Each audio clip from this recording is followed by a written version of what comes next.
All right, ladies and gentlemen, we'll get underway with our dedication here today.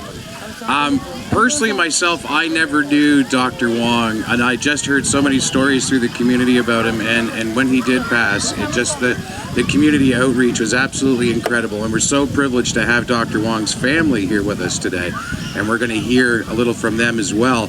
And I can only imagine that this would be Dr. Wong's utopia with all the kids playing on the water park and just everything being amazing. So what we're going to do first to kick us off, is we're going to bring up Mayor Melissa Blake from the Regional Municipality of Wood Buffalo, and she'll bring remarks on behalf of the municipality.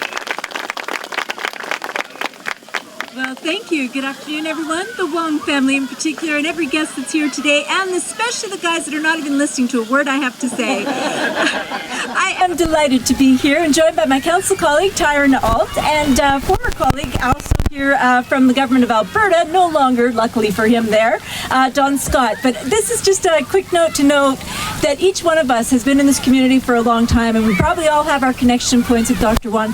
But them folks have nothing like what I had with Dr. Wong. 2 baby boys, thanks to him, and every step of the way that we took along. And I know that when I look at those kids not listening to us, many of them came through the very skilled hands of delivery of Dr. Wong himself. On behalf of Regional Council, though, the ones that couldn't be here, I want to extend that very warm welcome to the family. And I know you've come from far to be here today, but this is such a special thing for us to be able to do in his honor, and to have you here to share in that is just a wonderful treat for us. And I know that there are folks in the crowd that have their own connections with him as well. And the children that you see are really one of the legacies that goes beyond just the physical infrastructure that we put in place here. My understanding is that he delivered approximately 20,000 babies or so in his 35-year career in Fort McMurray. And to say that he contributed to the community is an understatement. When you look at the birth rate that we've been experiencing in the Wood Buffalo region over the last 5 years, those 10,000 probably came in the last 5 years simply because of how quickly we're having children in this community. But it's really easy to see that he's made a lasting and positive impact on the lives of countless people across Wood Buffalo. And for that, we are profoundly grateful. The proof is all around us, as I say today, and everyone here, I'm sure, have their own special memories. But because of that sincere appreciation and affection that people have for him, it's easy to understand why this is such an outpouring today from our community. So I am very pleased that we're going to be able to do a grand unveiling here shortly. But there's one thing that happened when I was thinking about my stories and what I might say. Well, I got usurped by an email that I received from somebody who arrived in town the same time as Janet and KP did back in 1979. And I'll give you her name just in case you know her, but there's some points in here that I'm going to say, yeah, he said that to me too. Dr.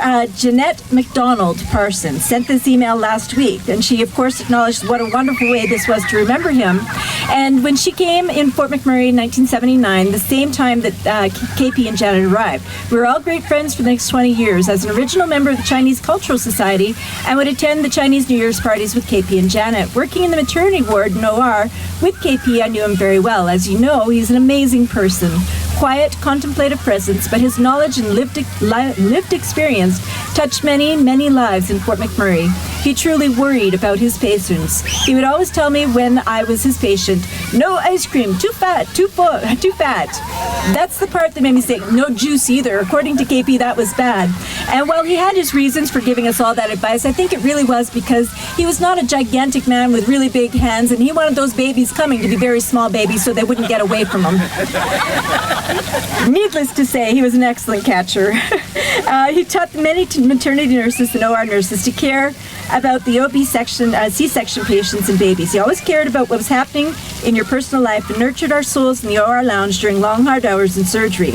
We loved him dearly and tried to fatten him up every chance we had. We'd try and give him cake or home-baked goods and ice cream, and he'd usually decline, laugh, and say, "You'll all get fat." His dear wife Janet was not even free from the summons not to eat junk food.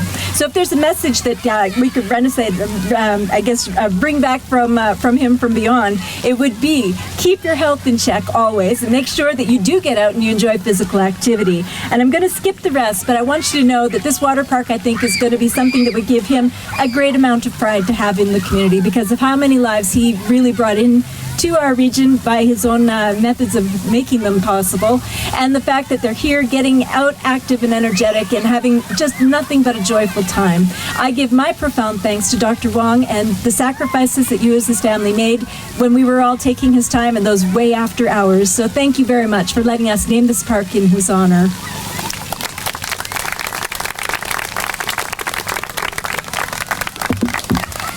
Thank you, Mayor Blake. And as already noted, there are several family members here, and at this time we're going to call Christopher up to speak on behalf of the family.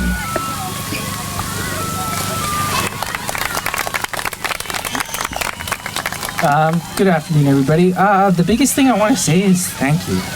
Especially during the time that Dad was sick. We were so surprised by the Facebook group and the outreach from the community. Like, it helped us get over it. Just hearing about what Dad did when the time that he wasn't with us. So like with that, the amount of thanks that we received, not just from Fort McMurray, but even in Edmonton, with some of the exposure that we have in some of the other medical areas, we still get thanks from people who moved away, from Spruce Grove, from Newfoundland, from Ontario, from overseas. So this is really great, and like when the city announced it, we were very humble, because I know that's what Dad would want, and that's who he is. Even when Don Scott came to talk to us at the hospital when Dad was sick, and he made the announcement that there is an initiative to try to name something after him, he really just shook his head and smiled and didn't really say much. And that's how humble he was, right? So I think from the Wong family to the rest of the community, our very, very gracious thank you and heartwarming thanks, because it's hard, it's still hard, but we're all moving on.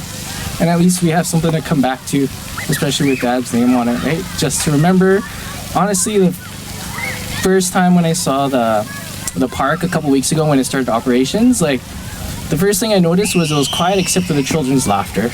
And it's something that somebody mentioned that I think is very thoughtful. So thank you very much.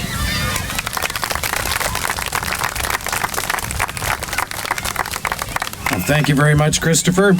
And now what we're going to do is we're going to invite the family, along with Mayor Blake and Councillor Alt, who is here as well, to cut the ribbon. So we're going to switch everything around the other way, and we're going to enjoy the water park and get the ribbon cutting underway.